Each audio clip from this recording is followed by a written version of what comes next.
and talk to her. And I went up there and I was just like, Ma, what's going on? Like, let's talk.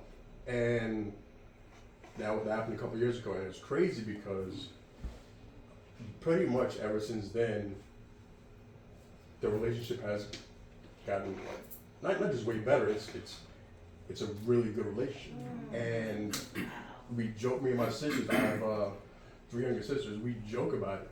Like my mom's the kind of person where, like, she needed to have her kids at 30. Like her kids needed to be born at 30, right? Because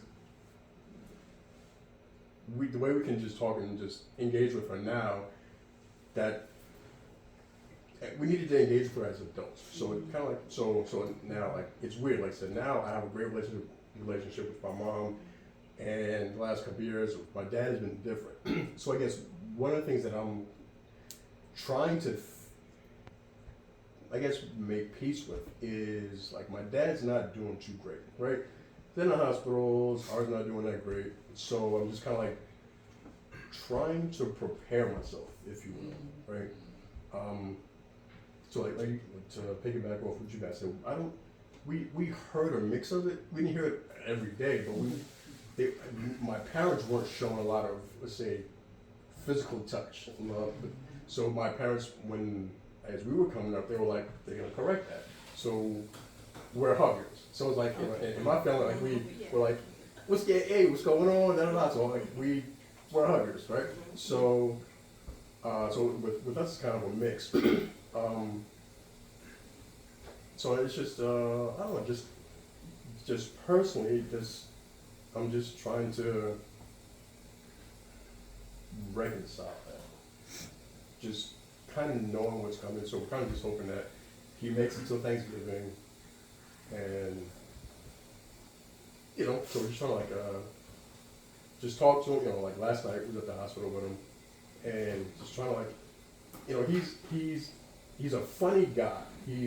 And for me, I guess somewhere in there, like, I think maybe he played too much. And for me, like, I think it played out because, like, I'm kind of serious. They're like, Dana's real serious, and I'm like, so I'm like, he's the jokester. When you want to laugh, like, talk to him. But I'm like, for me, I'm like, I'll talk and I'll listen, but I won't joke too much. Like, he's quick with a joke, and I'm just like, somewhere in that, I'm like, yeah, but we gotta be serious at some point. So I'm like, I'm just like, all right. So as we're all kind of like, just going to see him, and so I guess that's I can't say open wound, but that's one of the things that, just value that I'm increasingly learning, like, just like, life is brief, life is short, and people say it all the time, but it's not until, like, you go to a couple funerals and you see New Year's, and it's like, it's like, okay, well, just take a deep breath. Some people or knew can't do that anymore, right? And it's I'm beginning to wrestle with it, so I'm not, just all that stuff. So I'll just stop there. So that's kind of like just one thing to do. Well, Dan, I appreciate you. Before you get started, before I get to the married couples, we've been joined by some more people too. Like, we got Jermaine and Nikki, her sisters. Pierre and Mike are brothers, biological brothers, you know what I'm saying? And Mike got his queen Key with him. Now, let me tell you something. Mike and Key not married? Oh, but she the light of his life. We know what he talked about it. Man, you get to see him. I thought she was here.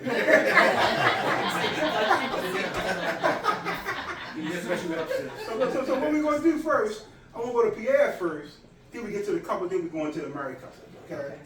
Yeah, we was talking about open wounds, any open wounds, anything you need healing from, or you had to heal from, how you done it or how you're doing it, whatever, how it fits your life, brother. Yeah. So as far as just like open wounds and stuff, I mean, like recently, like I had to let go a lot of like pent up anger that I had just about like life circumstances, you know what I'm saying? So, because one thing I know is that, God doesn't work with anger, so I I had to just let that go and let God for real, you know, and just trust that, you know, He has a plan, and it don't matter what my plan is. It's all about what He got in store for me, you know. So just living my life right, you know what I'm saying. I know last time I came, I was saying that about the clothing line that I was starting. You know, Mike got a T-shirt on, you know what I'm saying. So starting that up, doing promo for that now. So you know, utilizing my skills with the videos and stuff, and then merging that with my love for fashion, and also just trying to really have something that has a purpose behind it, you know. So it's called God's Closet, the full umbrella of it, and it's really just about promoting positivity, really. So yeah, the first drop was pain, you know, prosper, ignore negativity. Everybody experiences pain. It's universal, no matter if you're rich, you're poor, black, white, whatever. Like everybody, kids, old people, like everybody experiences pain. Some people they look at pain as a negative, but I kind of want to flip it and turn it into a positive for them, because you know the definition that I got from it was, you know, what you endure to become the person you're supposed to be, you know. So I know what that, like, a positive spin I like to put on it, like, is when you go to the gym. You have to go through that pain to get the results that you want, ultimately, you know. So a lot of people, they see, you know, the results afterwards, but they don't see the pain that you had to go through to get to that, you know, the struggles, the psychological tolls, like, you gotta change up your whole lifestyle and all that, you know. So I really feel like pain can have a positive impact on people's lives. So, you know, I just want to flip that. But I mean, other than that, you know, just also just dealing with like the hurricane that happened in Jamaica.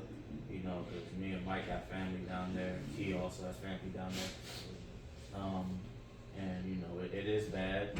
And wrestling with like the fact that I feel like I can't do anything up here, you know, and it's like I be feeling like ashamed to like live my life when it's like, dang, like my family's down there struggling, power, like all that, you know. And but you know, and just wrestling with that on a daily basis has kind of been a struggle. But going back to what I said, you know, letting go and let God, you know, knowing that, you know, he has his hand on the island right now, and you know, it's, you know, it may take some time, but it'll get back to, you know, where it needs to be. And I know that my you know, my fam is in good hands, and persevere and get through that. So that's what I got. Thank you, Pierre. Yeah. Before Mike's one thing about Mike and Pierre, they got beautiful hearts. Those are young men with beautiful hearts. The last time we had the women together, Pastor Tammy, my friend, she got her back gave out on her. Jermaine was there. That Pierre with them young muscles over there, she couldn't walk to the car. He picked her up. Like he was her knight in shining armor. You see what I'm saying? He picked her up. That's why I said young muscles in the room, I ain't got to move. So anyway, he picked her up, took her all the way outside to a car, set her up, we got a car. Brought a car to her, got her in her car. You know what I'm saying? I told her husband Bernie, she was in good hands. Wow. Told her Bernie, she was in good hands, man. So, you know, we go to Mike. I'm just saying the kind of hearts these, for being young, grown men with such a maturity level, cool and calm. And I'm gonna tell you, I like their relationship. Like y'all tight as sisters, they tight as brothers. Wow. They tight. So some brothers just don't speak, don't talk to each other. See what I'm saying? So, and one thing I'm glad Key came. Because Key apparently has his key. Well, I'll say no more. Mike and Key, y'all turn. Mom says you got it like that. But that's on your heart, brother. That's on my heart. I appreciate it. Thank you, bro. Pleasure to meet everybody. Those that already met. Right on. Just piggyback off of what Pierre said, especially with the island being messed up the way that it is right now. You know, shout out to them. You know, God's protection, blood cover protection over them as we sit here, because it is difficult to kind of take life as it's going and deal with what you're dealing with. Just to remember that, hey, you know, somebody roof caved in here, and somebody else is dealing with this, somebody else is dealing with that. So, it's been a little difficult, but not to throw Pierre under the bus, but I'm a little bit more mature in my spiritual walk and things. So I do tend to, you know, understand the way God works and take that in and pray on it and, you know, go in my little closet, go in my little moments and just say, okay, I understand what's happening. And it's easier because you know, fortunately I didn't deal with death or anything like that. You know, people are dealing with that, so I do understand that it is hard for others to do that. So I don't take away from them. But, you know, if anybody wants to do anything, just prayers up for the island. And not even just Fisherman, because I don't know if my Bahamas or Barbados, any one of them got hit too. So, you know, prayers for the whole entire Caribbean. As far as today is concerned, I know those that were here, the men that were here last time did hear about past open wounds that I had, especially dealing with my own mother and the relationship that we endured, and getting to a place that we're at today, where it's you wouldn't think that we had the issues that we did back in the day, because you know God placed it on our heart to just finally admit to the trauma that she caused, and you know with that I had to, in my own journey, admit to, you know, women that I've done wrong in the past, and, you know, just coming to understand who I am as a person and understanding my faults and the wrongs that I've done. Apologize to those that I was able to, you know, so there are those I don't speak to anymore, there are those that I still speak to, and I do apologize. Hey, you know, I was wrong for that. I shouldn't have said that to you years ago. I shouldn't have treated you that way. Even my own brother, you know, not super recent, but just even like a few months ago, like a few months ago, me and him had a little tiff, and you know, at the end of the day, I was wrong, and I had to pull him up, and you know, we were having a discussion totally separate from that scenario, but you know, the Lord placed it on my heart to say to him, hey, I was wrong in that. I shouldn't have done that. I'm sorry. I didn't. I'm your brother. I'm your older brother. I'm here to protect you, and I shouldn't have, in that moment, did what I did. You know, and he forgave. He forgave me.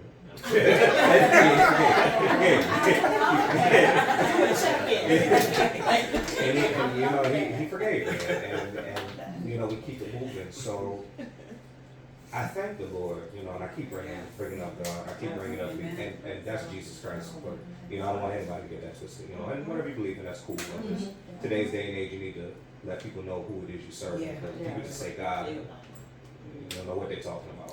So you know, I just thank the Lord because I'm at a place today where I'm in so much peace. And Leroy, you know, he jokes about it, but he knows. He knows. I'm in so much peace, you know, being a, you know, a counselor for my brother and just being there for him and, you know, whatever he needs, I got you, and this and that. Having my lady, finally meeting her, you know, after all these years of waiting and wondering and going through the different, going through that sounds so bad, dealing with different women, dealing with different women, and just not knowing if settling down was even in my future, and just for the Lord to just drop her right in front of me, and considering the fact that we've known each other for years, would have never thought that we'd have crossed paths, and it just happened. And as Leroy said, it's just like, you know, you can see the light in my eyes. I'm cool. It's you know, to those that are married, keep going. You know, I've never been married, but keep going. You're such an inspiration for people like us. You're such an inspiration, and I know in today's day and age, it's not the highlight of topics, and but I see you, and those that I do associate with, they see you, and when you're strong and you show us that it is possible to keep it going, you know, regardless of the tough times and things like that, it just gives every single one of us an inspiration, even to those that are single and they didn't find their person yet. And you know, I look forward to the day that me and her, you know, we know we're gonna get married. I'm just put that out there. We already know that. I look forward to the day that we make it official, and that's it. And we want to continue to show that example of being a strong Black couple, and just saying, hey, you know, God is at the center of this, so it's gonna keep us moving forward. You know, so as far as open wounds is concerned, like I said, right now I'm in a good place. I've made peace with a lot of people. At this day and age, those that I haven't, that I no longer communicate with, you know, as my brother has said, you let go and you let God. If we were to cross paths, hey, it could be a conversation. If you're not ready, then it's okay. So to those that are afforded the opportunity, as it was already specified over here to my left, take it to really just lay things down, be upfront with people. Forgiveness, it's tough. I get it. You know, we've all been in dark places. I've been in places where I didn't no longer want to be in this physical realm anymore. So trust me, I get the darkness and not wanting to let go of that anger. But trust me, nothing is like this peace. Nothing. It's been a very long time. Just as a grown man, where I am today in my mid-30s, and just like, I've been angry for a long time, and I've held on to a lot of things. And if I wasn't who I am today, me and this thing right here would be together. I know that for a fact. I know that. Me and my brother would have fallen out, and I wouldn't have said what I said. I would have taken something he said, and whatever. I wouldn't be speaking to my mother, you know. Been through that. Been through not talking to her for a year and all this because we was angry at each other. Doesn't help. Because if she'd have dropped dead, God forbid, that would have been something I would have had to hold on to. And I know way too many people that unfortunately they have to go through the one-sidedness of healing because that other person is no longer here. You know, to those that, again, shout out to all y'all that are married, to those that are not, you know, it's coming, or take your time, you know, just make sure that, you know, just make sure you're right. The point is to make sure, I know, trust me, trust me, I was like, hey, I think this ain't happening, so, but just when you have made sure you've done the work on yourself, man, it just makes it so much easier. Like, I would have never expected. You hear people say it's tough, it's this, is that, and I do get it to a certain extent. I understand because life is tough, so things will happen. But man, I would have never thought being in a loving relationship is so easy. Like, just talk. It's really that simple. Just talk. Sound you ready for a novel, Mike? You ready for a novel? Love novel. Got you. But yeah. So shout outs and yeah, thank y'all. Now, young, my sister Key, you know, you've been talking about before you got here, in glowing terms. So now we're here for Key, and we're here for Key. Hi, I'm Key. Nice to meet all of you. Thank you. Let's talk about me. I am in a space of growth. I'm learning new things. I'm letting go of old things. My open wound is family. I believe that had things been different for me at an earlier age, my decisions would have been different. There were some things done to me, there were some things I did. I have to hold myself accountable as well. I don't have a relationship with my family that people have with theirs. And I come from a very large family. I come from a poly family. I no longer have my mother. I no longer have my father. So when people speak of their family, and I'm able to watch people in good, healthy family situations, that they were able to survive things that would have broken others, I gravitate to that. I've been blessed with this family. I no longer remember trauma before. I don't know if I'm doing that on purpose, and I don't know if it's God. I know that before I couldn't see life. I was angry, I was in pain, I was hurting, I was frustrated. I made all the wrong moves with all the wrong people. And then I was just like, I'm tired, I'm exhausted. And I prayed and I screamed and I cried and I prayed and I screamed and I cried. And I also have health issues. So there was this particular time I was in the hospital and I was just like, I'm just over it. Just let this be it. I don't want to be here because I can't call family. I can't talk to people and tell them how I really feel without them looking like, oh, girl, you alright? Yeah. Without that judgment of that. Yes. And I prayed, and specifically a nurse came and heard me praying. And this was the time I hadn't prayed in a long time. My relationship with God was very thin at the time. And I was just praying and I was like, I'm so exhausted, I'm so tired, I'm so angry, I just don't know what to do. And she came in and she said, I got it. Let me pray for you. I don't know who this person was. She was not a regular nurse for me at the time. She just happened to come in and said, well, can I pray for you? Yes. And she prayed for me. And then it was the best prayer. I felt physically good. Wow. I was no longer sick in that moment. I was still sick, but I didn't feel sick, if you understand what I'm saying. Yes. And she talked to me and she was like, well, maybe, you know, you can come to my church. And I'm still, the church thing. The church thing in itself was like, I don't know. But we've built a relationship. I'm still in communication with her. She introduced me to therapy. I've taken therapy. I've been in therapy for 3 years. And just last year, I was like, all right, what's next? I didn't know what was next. I messaged him. and to be honest, I messaged him on the wrong terms. I didn't want to be lonely in that moment. I was going through something. I didn't want to do what I had done in the past. I was like, hey, let me just see what the old friend is doing. And it's just, we've always run in the same circles. We have the same friends. And I was just, let me just see what's going on because I don't want to be in the hospital. And literally we've been together every since.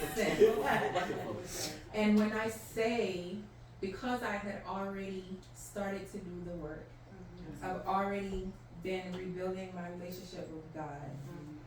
Some family members I'm talking to and I'm close with, others I'm not. And I'm okay with that. Like he said, if you're ready to talk, we can talk. If you're not, that's okay. Because where I am right now is, even with dealing with grief, I just lost an auntie in a hurricane.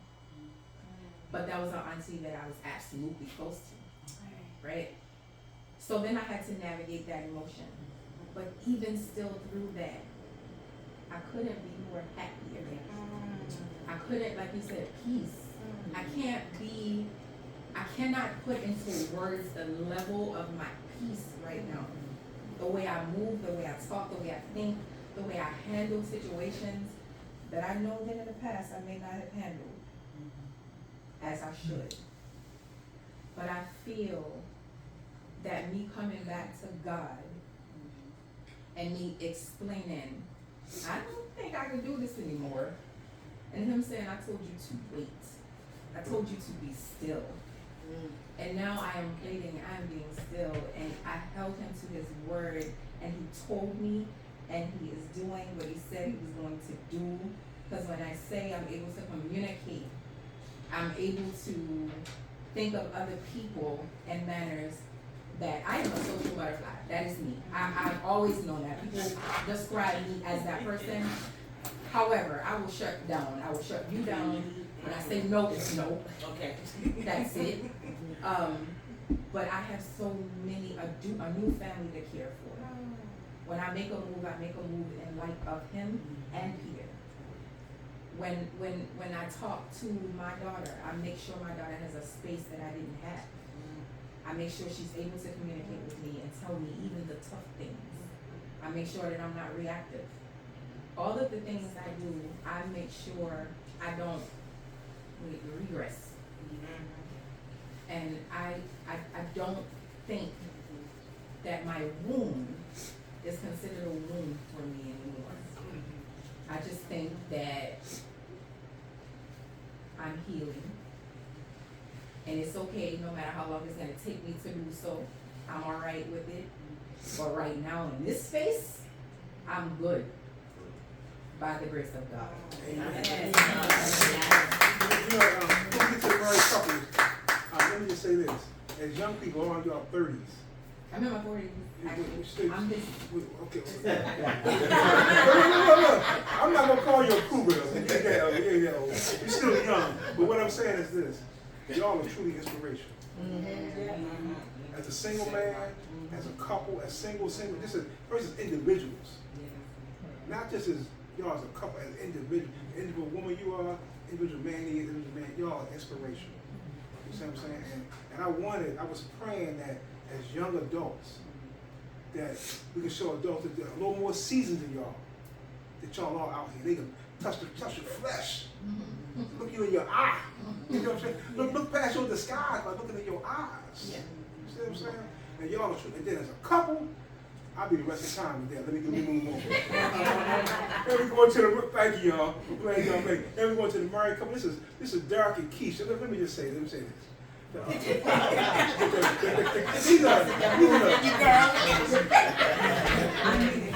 These two right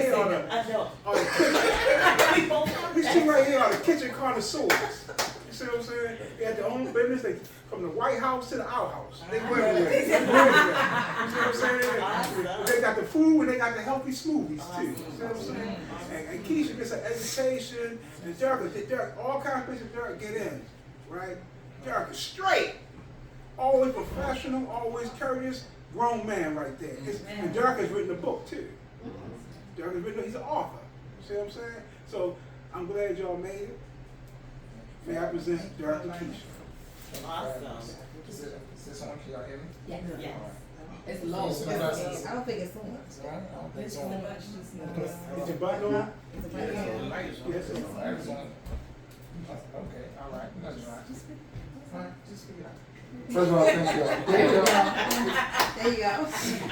Peace and blessings to everybody. Peace and blessings. For all outstanding, powerful words that y'all spoke on behalf of y'all parents.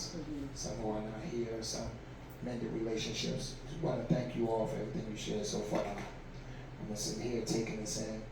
And I'm sitting here with my beautiful half here. Hearing every bit of what you all had to say. I get a lot of that energy from this young lady here beside me. So, yeah. Past traumas and so forth, some things I deal with. And she's helping me, man. She's gonna shake her head because she helps me out. I'm sure you get a chance to show you what I'm learning, baby. Let me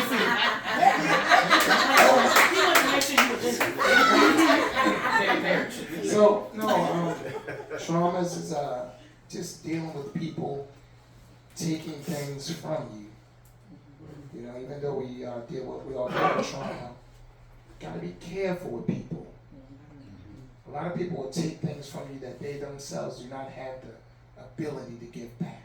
And that's been an issue for me, dealing with abandonment, mistreatment, and things like that. And I have not always made it back from that. Okay, so that's a battle. And like I said, people will take things that they can't get back, and then you're wandering trying to find the pieces of yourself again. Okay? So, and I say that to say just that we have to, even though we prayed up, even though the Creator has our best interests at heart, and He's always going to do His part, but it's something that He wants us to do. Let's look out for each other. Look out for yourself. Okay? But, so, again, with this little lady here teaching me the power in therapy, and I'm watching her. She's giving me a front row seat to watch her deal with therapy, deal with things that she's had to overcome, dealing with me. You know, she allows me to see all of this stuff. So I'm learning a lot. So outside of therapy, self-therapy and prayer, meditation, and trying to stay resilient and and striving to do better. That's my therapy. She also taught me how to go with the love language. Words of affirmation and treatment. I'm big on that. Not treatment as people. That's the whole thing. She told me this last week. So we cook, and I'll go places, and I'm good to go. Everybody's loving the food. And someone said to me, I didn't like this, and I'm like sitting there like, and I was like, why is this? Why do I want to take them out back? And fight them when everybody else is doing that. I said, because that's your love language. You feel no way about your food. When they feel happy about your food, they kind of accept a piece of you. Okay? Not that I can't take any criticism. If I'm using enough, curry, spice or nothing, but I'm just saying, I can understand it now when she showed that to me, that I'm able to see it. So, and I brought it, forgive me, yeah.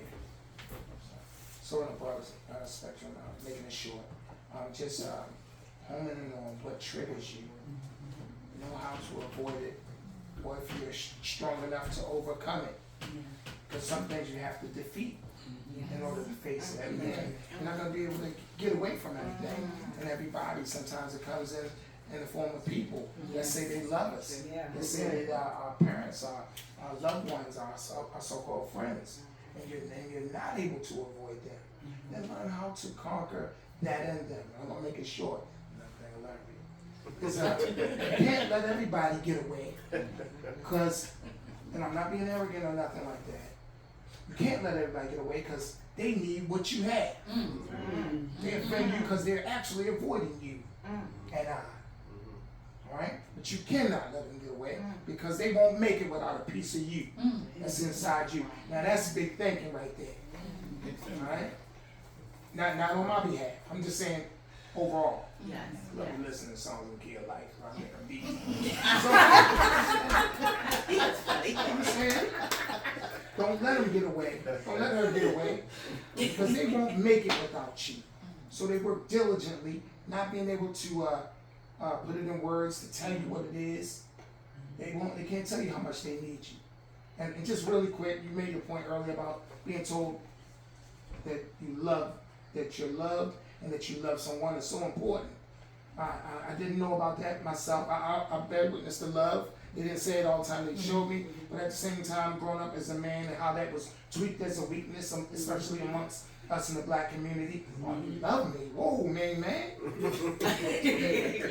But it's all the medicine you need to be the husband you're going to need to be one day. You can't have a young man tell me he loved me, a brother tell me he loved me on a righteous level, you know what I'm saying? In order to be what I need to be for my wife. Yes. Come on. That was so good. Can you say that one more time? Yes. So I had to hear that I love you coming from a brother in order to activate the things in me that my wife will need me to be.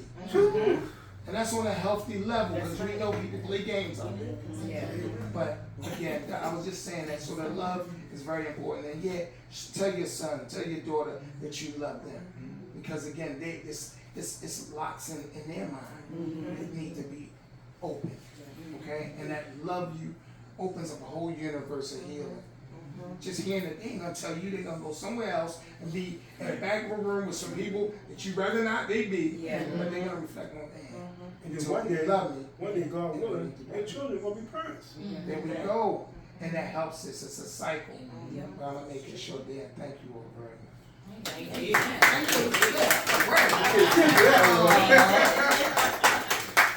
tell you, all this love in the room. Yeah. Go ahead, Keisha. So my name is Keisha. I am an introvert. So speaking is a thing, but God has been pushing me in the front, and it's very uncomfortable. But I'm good at it. I'll live. So my open wound traces back to my childhood, but something that we didn't really discuss, and he posted it. He didn't know that that's what I had been working with my therapist. The little girl that resides in us. But see, You were on the good. Exactly. You are. You tapped right into it. Yeah. the little girl that was told she wasn't enough, told to shut her mouth, told to rest in the background and find comfort there, because that's where you go. He freed her. I'm no longer in the back. I am very much vocal. I've always been vocal. I learned that I am aggressively vocal because I am fighting out of the corner I was placed in. And sometimes it affects him because I am what? That look what?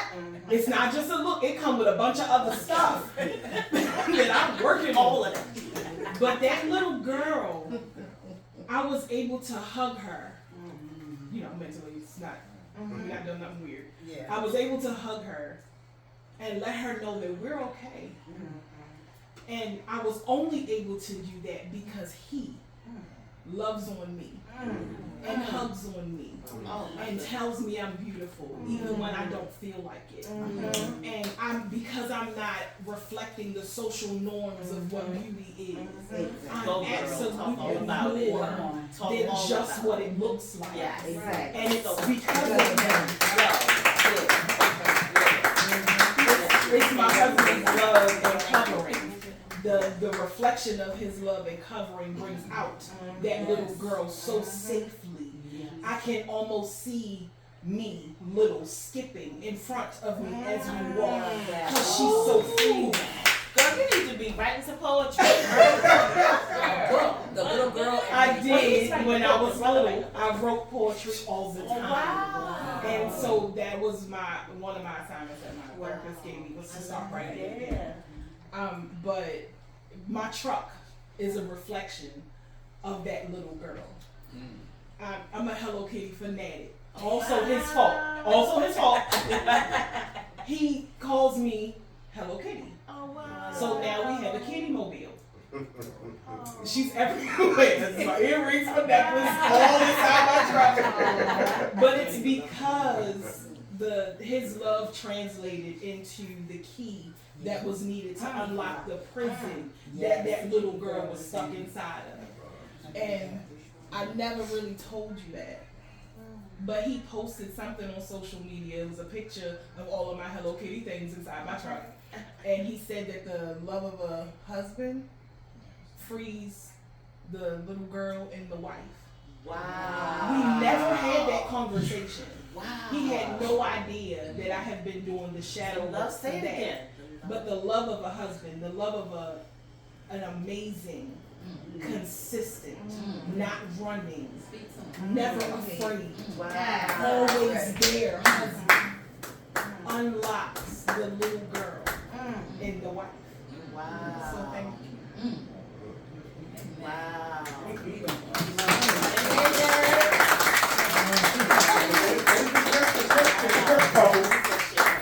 Don't say that before. This is Richard and Denise Rowe, 40 years strong.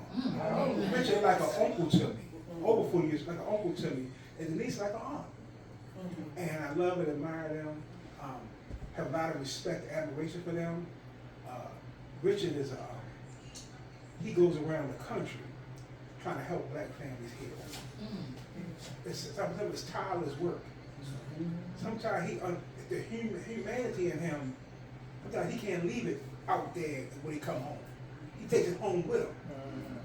See what I'm saying? And Denise, his wife, has to deal with that side.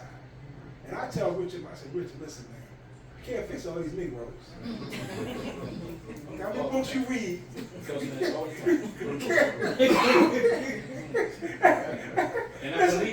can't fix it. You can't fix it. Because sometimes I see him out. See, I look in people's eyes. And he looks distressed. Because I get phone calls. People call me. You talk to that person. I got called about you. I need you to talk to Richard. See what I'm saying? Because he takes it home sometimes. He cares so deeply, so much, and puts so much of himself into it. I'm gonna say this. Thank God for all your wives and girlfriends. Thank God. That's right. Because I'm going to tell you, you ain't just helping them sustain, keep them alive. See what I'm saying? Because that's how important a wife or mate is. The right wife or mate. And vice versa. You see what I'm saying? And what I'm hearing from y'all, I could have put in a million years. What I'm hearing from y'all, where man you met? Oh my God. This is one you make them here. All I say is God is good. Yes. One known as Richard and Denise Ross. I have to come behind you. The introvert. And Derek, stop, man. You write your book too, brother. Please, man, that was powerful. Mike, Kia, come on. Young Black Love. Yes. Yes. Yes.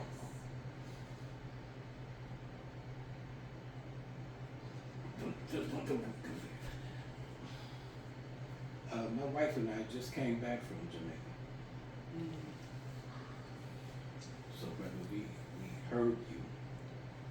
What did I tell you this morning? What did I tell you last night? How devastating it is, and that we wanted to center ourselves to find a way to be supportive of the brothers and sisters in Jamaica. We called their names of the people we met in Jamaica, and hoping their families are well.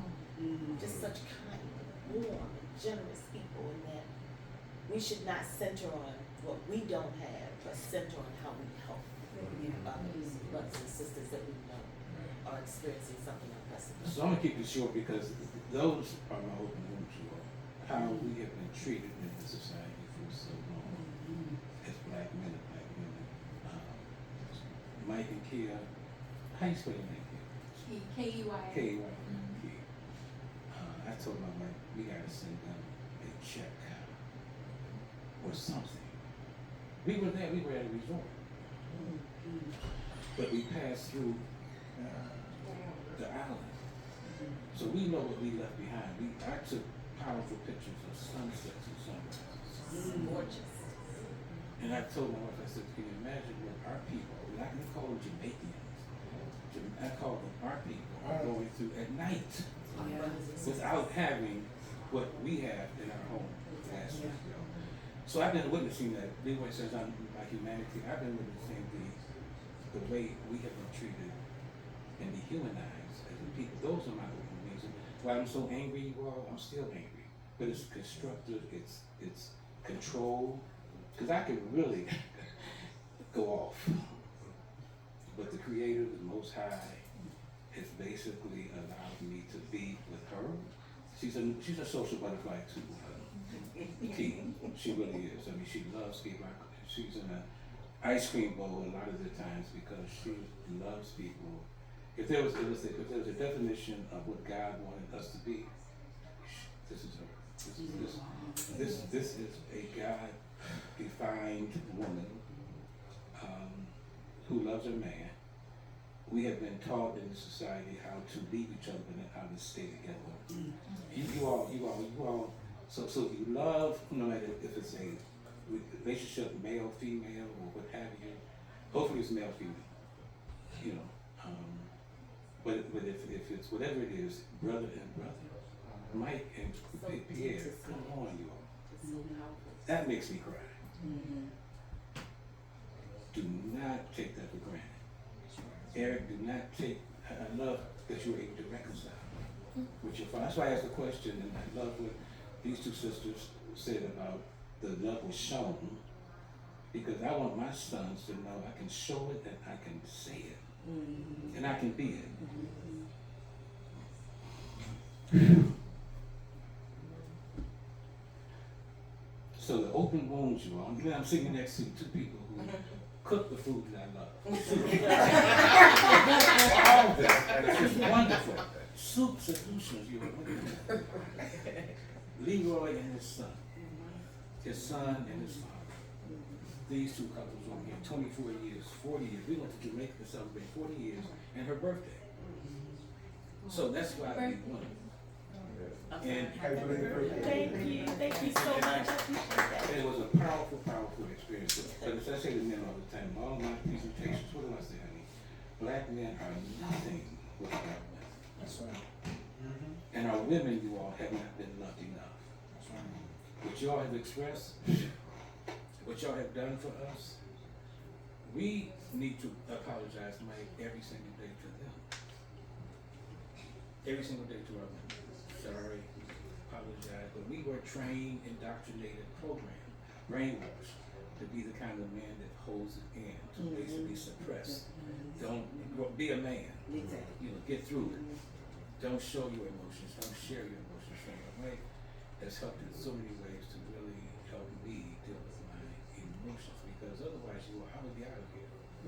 In my 70s, I had been able to live to be that age because of the right woman. As we always say, you gotta find the right woman. You gotta find the right mate. So otherwise, 90% of your happiness will depend on who you select or who selects you. So she selected me. You know, I don't doubt that for a minute. I could tell that story to you all, but we're running out of time. I'm trying to figure out how much time do we have anymore. I don't want to keep everybody. My wife knows I can go, you all. So love to everybody here. Pierre, love you, man. Pain, I want to talk to you about why was that the first t-shirt. Because pain can do two things. It can hurt or it can alter. And you got a definition, man, that I want to learn more about. You know, why you went this route. And your brother is wearing that shirt. And pain, I'm in pain. Because I see how we have been treated. There on the island of Jamaica. I've been to Jamaica, Haiti, and the Bahamas. I've been to all of the islands. And I've seen the devastation. And I'm hopeful that we as black people in this country will turn to Jamaica this time, and to Haiti, and to the other islands, and say, we see you all, and we're going to do everything we can to help you all. Because I saw the devastation. I saw it last night before I went to bed at 3 o'clock. So, anyway, I know you're saying, Richie, come on, get through it, go, turn it over to your wife. So I'm going to do that for you all, but I want to thank you all for it. And Leroy, thank you for bringing us together again, man. Thank you. This is amazing. I learned anything about I learned with the super solution.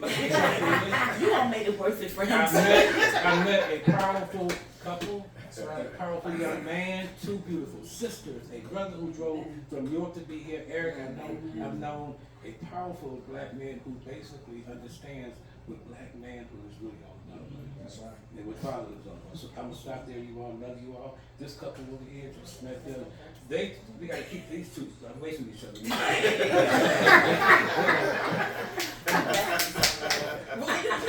I turn to my wife. All the women in this room are connected.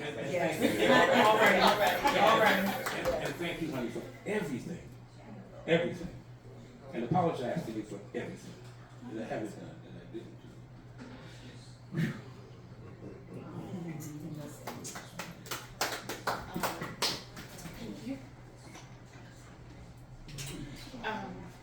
So I am so touched by everything I've heard this afternoon. Everything I've heard. I feel like there's a piece of me that each of you spoke about. Each of your stories touched me in a very special way. It reminded me of how more alike we are than different. Yes. I mean it when I say every one of you that spoke, you spoke to a piece of me. And I could talk about wounds today, but I'm sitting with so much joy. I am really blessed to have spent this time with you all this afternoon. It's not possible, thank you, that I am giving more than I've received. That's not possible. You all have enriched me by sharing and doing it with so much trust. There's trust in this room because we shared so deeply. I can identify so much with what each of you have said, and I could go one by one. I'm pretty sure I'm outdoors. I'm sorry. Oh, I need to? No, okay. The producer told me I need to. Thank you, okay. I could talk about my open wounds, but frankly, it's and you've given me something to keep going, to keep moving forward, to know that I'm not alone. I never am, because God is always present. Always. You all remind me that in the flesh I'm not alone. That there are other people seeking and wanting the same love and the same affirmation and the same level of affection and the same level of regard and the same level of respect. Wanting to shout out that little girl and say, you did it, girl, you got it. You got it going on. Speak to that little girl. Speak to the little girl. And in that I will say that, Eric, when you told your story, I grew up in a family where both parents were present. My dad didn't come home every night. In fact, I hardly have any memories as a child of seeing my father over the weekend. But I saw him every Monday through Friday. He came to church if I was doing something special in church. He would come to school if I was doing something special in school. But I really didn't get to know my father until I was an adult. For a lot of different reasons that I won't go into today. But that child that never got to see that really got to connect to my father until I was an adult, was able to really flourish in meeting my husband. And my father loved my husband. Loved my husband. He's gone and went to join the community of ancestors. I mentioned that because it really all is connected, right? I was an adult, I had a chance to spend time with my father. Him and I had a chance to spend time, and so at the end, as he was ill and preparing to transition from lung cancer, we were able to have candid conversations. And so he was able to affirm that some of the decisions he made as a child, as when I was a child, he wasn't most proud of, but that he loved me. And it meant everything to me. It meant everything to me. And I say that because one of the things that makes that experience a bit of a wound is my parents would argue, about my father not being home. By the way, I was surrounded by aunties and uncles. So my mother had to work a lot, right? Because of all the circumstances that were happening. But I never felt unloved. I never felt unloved. I wasn't certain about my dad, but I never felt unloved. And so I can identify with this idea of my mother was too busy working to say I love you. But I can identify with this idea that I know I was loved. I never went hungry. We were never evicted. But yet, I don't remember my mother saying I love you when I was younger. But life is kind of funny the way things get organized. I had a cousin who moved from North Carolina, moved in to live with us, went to Coppin State, and she always said, I love you. Lucy, I love you. I love you. And it did something for me. It strengthened me. It made me understand that I was seen. And I will just say, before giving it to my new friend, that my husband and I met when I was 19, 18. And we dated, then we didn't date, and then we kind of dated, then I went to California, and then it kind of wasn't we were dating, and then he came and got me, and then we got married a few years later, and now it's 40 and a half years later. And I simply want to say, thank you, honey, for one of the things that would happen is when I was younger, I would cry sometimes, and I was telling to me that my mother would immediately say, what are you crying for? What are you crying for?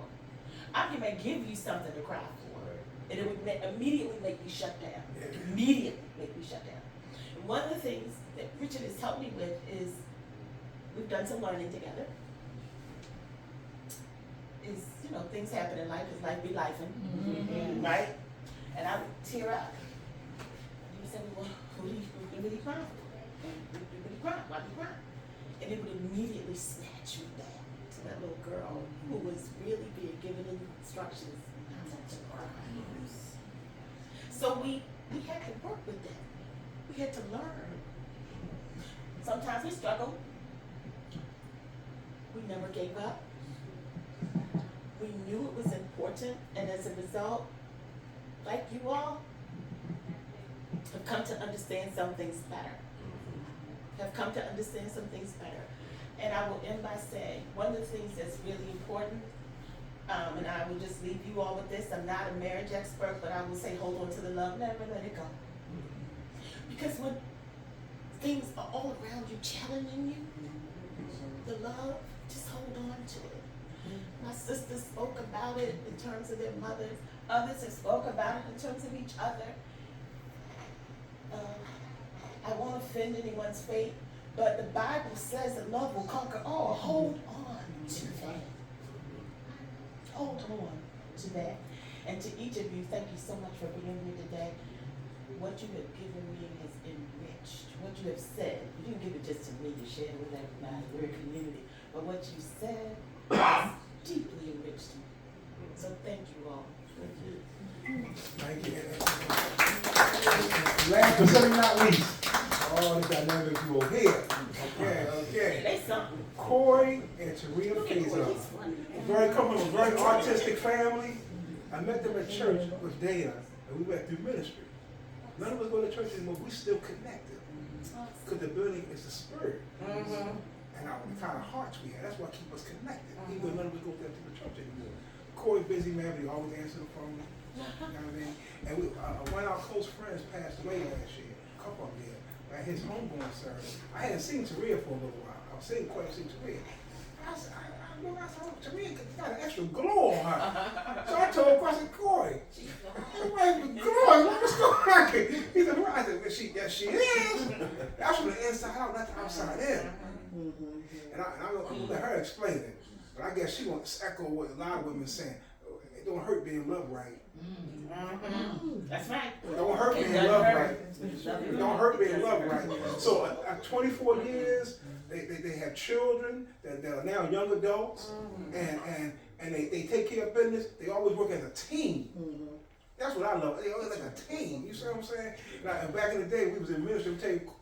We call them Sea Breeze. Sea Breeze. Oh, Sea Breeze. So look, we was in a youth ministry with the mentoring, and the one who was in charge of the whole youth, I was standing right there in the pulpit. He says that Corey was the lead vocalist. He says to Corey, that's what he says to Corey at church. He says, why don't you unbutton some of your buttons, which is more women to watch. Yes, he did. I was right there. Corey said, man, I ain't doing that. Corey said, man, I ain't doing that. He said, crazy, I ain't doing that. He said, hey, listen, unbutton your buttons with more women. We need more women feel. Wow. In church. In the pulpit. Corey said, listen, Corey still on God business. He said, no, I'm not. I ain't doing nothing like that. I can, where y'all do y'all thing. You can, both of y'all get a mic. Go ahead, Taria. Both of y'all got a mic. No. He's following directions. Say, I'm Okay, sorry. there you He said go. you need to apologize for everything. First of all, that's how much into it we are. Yes. First of all, thank everybody for sharing your stories. I'm gonna even thank y'all who had tears, because he knows. I grew up same thing. Don't cry, and then you become this tough, strong black woman because your mama telling you not to cry, and you better not cry, and you gotta do this, and you you gotta do all that. So when I seen a couple eyes, I was like, okay, it's okay if I try to do it. But I can sit here and say that I no longer have any open wounds. However, I make sure to pay attention to, you know how when you have a wound and it's healing, and sometimes you get an urge to pick it. I make sure that I'm in tune and recognize when something is triggering me to go back and try to pick it. And so in tune with myself. But growing up being told you're not enough, but you're also too much. You need to be like this. You don't need to be like that. Grew up, whole family black, church family black. I love being black, going to a majority white school. So they tell you you too black, and black people tell you you're not black enough. Wow. So then you suffer identity. So you go forward and